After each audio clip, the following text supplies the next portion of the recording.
Bismillahirrahmanirrahim. Assalamu alaikum. Welcome to God Publishers. Our slogan is redefining the geography of education through digital resources for conceptual learning.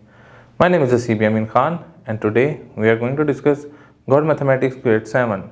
The unit is 5. The title of unit 5 is Financial Mathematics. Financial Mathematics में आज का जो हमारा lecture है वो है exercise 5.3 पे, जिसमें क्वेश्चन नंबर 1 में वो कह रहा है calculate the price a customer has to pay for each article with the 17% general sale tax imposed on it.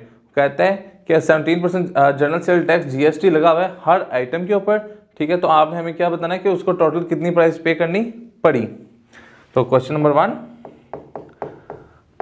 का पार्ट 1 में कह रहा है फुटबॉल के लिए वो कह रहा है कितनी प्राइस पे करनी पड़ी। हम देखते हैं फुटबॉल ₹1200,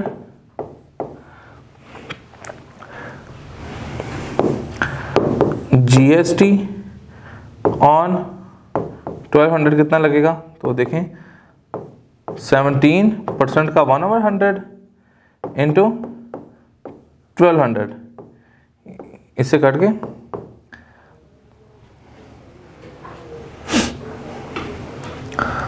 तो 17 इंटू 12, 17 को तो 12 से मल्टीप्लाई करेंगे तो 7 to the 14, 2 on the 2 और 1 3 और 1 7 7 1 4 7 और 3 और 7 10 204, ठीक है। इतना उसको टैक्स देना पड़ेगा।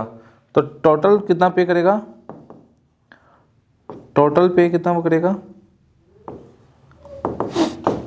204 प्लस 1200, तो 12 to 1404 rupees he will pay with tax. तो टैक्स के साथ वो इतनी अमाउंट पे करेगा। इस तरीके से हम इसके बाकी के पार्ट भी रिजॉल्व कर लेंगे। क्वेश्चन नंबर 2 पे मूव करते हैं।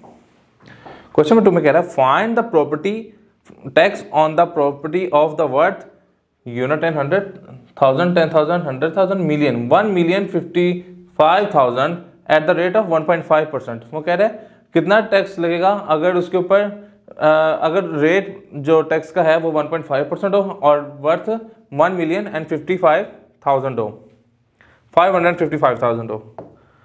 क्वेश्चन नंबर 2, तो वर्थ उसकी कितनी है,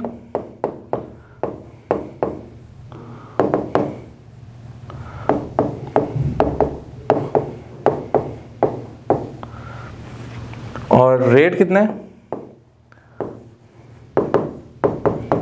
1.5%। तो प्रॉपर्टी टैक्स कितना लगेगा,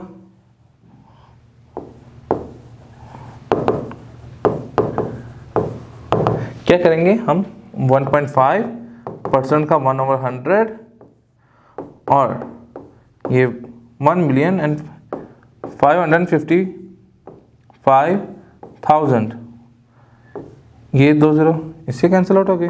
तो 1.5 को अब हम मल्टीप्लाई करेंगे 155,000,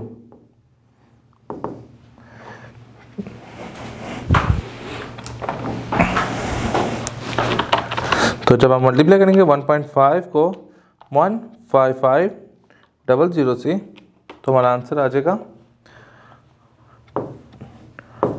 23,250।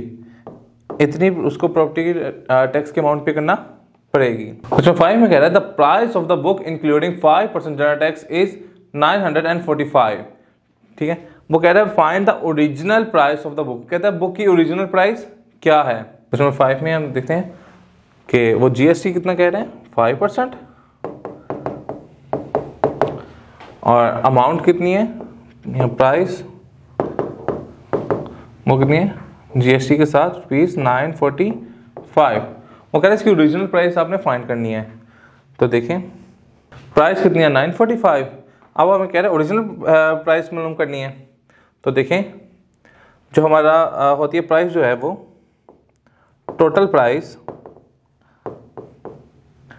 वो कैसे निकलती है, GST general sale tax plus original price. Original price. देखें अब हमारे पास जो टोटल प्राइस है वो कितनी है 945, जीएसटी कितना 5%, परसेंट का क्या आ गया नीचे 100 प्लस ओरिजिनल प्राइस हम लेट्स सपोज कर लेते हैं वो है एक्स, तो ये जनरल सेल टैक्स भी उस अमाउंट के ऊपर होगा जो कि हमें फाइंड करनी है, तो हम इसको भी क्या लेट्स सपोज कर लेंगे कि ये भी एक्स अमाउंट का जनरल सेल टैक्स है। तो 945 ओवर ये 5x प्लस 100x ओवर 100, ये 945 is equal to 105x over 100। 945 100 divide हो रहा है इधर के मल्टीप्लाई, 105 मल्टीप्लाई इधर के डिवाइड। तो अब हम जब इसको डिवाइड करेंगे 945 00 डिवाइडेड बाई 105, तो हमारा आंसर क्या आ जाएगा 900 रुपीज़। ठीक है, तो उसकी ओरिजिनल प्राइस क्या थी 900 रुपीज़, जिसको बस जनरल सेल टैक्स लग के 5% लग के उसकी वैल्यू हो गई 945। एक और क्वेश्चन करके देख लेते हैं जी। तो बाकी पार्ट हम इसी तरीके से इसके रिजॉल्व कर लेंगे इसी पैटर्न को फॉलो करते हुए।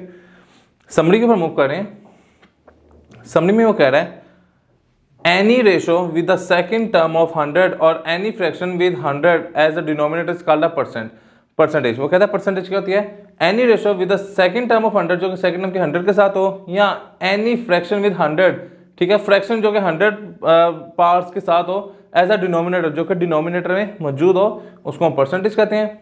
If selling price is greater than cost price then it is called profit. अगर आपकी सेलिंग प्राइस ज्यादा है और कॉस्ट प्राइस कम है तो आपको क्या होगा profit. If cost price is greater then sale price, अगर कॉस्ट प्राइस बड़ी है सेल प्राइस से तो आपको क्या हो जाएगा लॉस, जिसका फॉर्मूला है loss equal to cost price minus sale price. वो कहता है वी कैलकुलेट प्रॉफिट और loss as a percentage of the cost price. कहता है हम कैसे कॉस्ट प्राइस फाइंड कर सकते हैं या लॉस और लॉस परसेंटेज और प्रॉफिट परसेंटेज को कैसे फाइंड आउट कर सकते हैं जब कॉस्ट प्राइस हमें गिवन हो। तो फॉर्मूला है profit percentage is equal to cost over profit over cost price multiply 100%। इसी तरीके से लॉस परसेंटेज फाइंड करना हो तो loss over cost price multiply by 100%। The difference between the mark price and the sale price is called count. जो mark price है और जो सेल प्राइस है उनके दरमियान अगर डिफरेंस हुआ तो वो क्या कहलाएगा discount. Discount is equal to mark price minus sale price. Zakat is a Islamic tax ordered by Allah. कहते हैं जो ज़कात है वो इस्लामिक टैक्स है जो कि खुदा की तरफ से है। Which is paid on the wealth which remains a person for a complete year. कहता है ये उस शख्स पे लागू हो जाती है जिसके अमाउंट एक बैंक में किसी भी सेविंग की सूरत में उसके पास पड़ी हो और उसको पड़े हुए 1 साल हो जाए। Islam has fixed it at the rate of 2.5%। Islam ने उसका कितना रेट फिक्स किया हुआ है 2.5%। Ushr is also an Islamic tax on the agriculture produce. Agriculture produce के ऊपर इस्लाम ने उशर लगाया हुआ है ताकि एग्रीकल्चर के भी जो हो उसके ऊपर भी टैक्स लगा हुआ है। The tax which is received on the property is called property tax. Property से जो टैक्स रिसीव होता है उसको प्रॉपर्टी टैक्स हम कहते हैं। A tax a buyer pay to the seller at the time of the buying product is called general sale tax. कहता है जो एक खरीदार है वो खरीदते वक्त जो अगर कोई वो चीज़ चीज़ के पैसे पे कर रहा है, ठीक है, और उसके ऊपर अगर कोई टैक्स लगा हुआ तो उसको हम क्या कहते हैं general sale tax. Value added tax, ठीक है, जिसको VAT भी कहते हैं, इज एन इनडायरेक्ट टैक्स। ये कैसा इनडायरेक्ट टैक्स है which is charge on the increase in the value of the goods at each stage of the production and distribution. कहता है ये जब एक चीज़ लिमिट से ऊपर बढ़ जाएगी तो तब ये टैक्स उनके ऊपर लागू होता है कि वो चीज़ अगर उसकी प्रोडक्शन ज़्यादा हो रही है तो उसके ऊपर टैक्स उसके हिसाब से लगेगा। A commission is the payment an agent get for the selling और buying something on behalf of an other person. कहता है कमीशन एक ऐसी पेमेंट होती है जो कि जो मिड मैन होता है, एक एजेंट होता है, वो सेल करते हुए या वो खुद नहीं सेल कर होता, ठीक है, वो एक पर्सन का जो घर है या कोई भी प्रॉपर्टी है वो दूसरे पर्सन को जो सेल आउट कर रहा है उनको बस सिर्फ आपस में मिलाने के ऊपर जो अमाउंट लेता है वो क्या कहलाती है कमीशन। जी फ्रेंड्स, तो आज का लेक्चर हमारा यहाँ पे मुकम्मल होता है। इंशाल्लाह नेक्स्ट लेक्चर में मुलाकात होगी। गौर पब्लिशर ज्वाइन करने का शुक्रिया। अल्लाह हाफिज़।